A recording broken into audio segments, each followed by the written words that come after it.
Currently there are two versions of GMX hbond tool. The older one, GMX hbond legacy, in modern GROMACS packages, is still shipped for backward compatibility. It also provides you with more options for output, but it is considered outdated. GMX hbond in modern packages of GROMACS is the newer version of GMX hbond tool, and preferably you should use it in new studies. In this video I show you how to use this new version of GMX hbond tool to calculate hydrogen bonds number as a function of time in your trajectories. Unlike the GMX hbond legacy tool, the new version of GMX hbond tool requires you to define your reference and target index groups as command line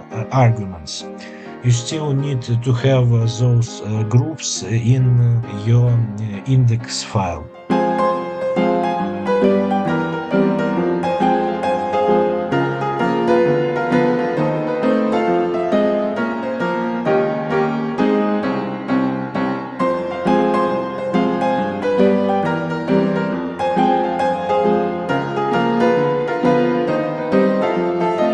Let's plot changes in hydrogen bond number as a function of time using XM grace.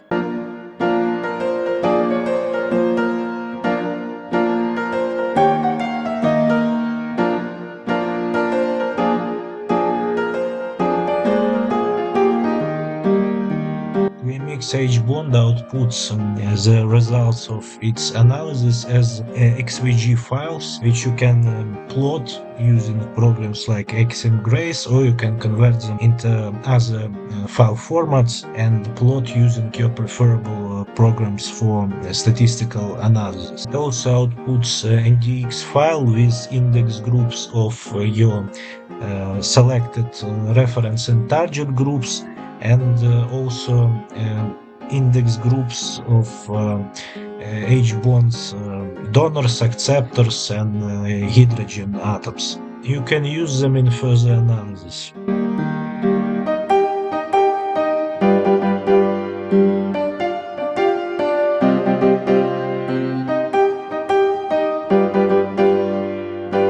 Thank you for your time, and let me know if you had any troubles.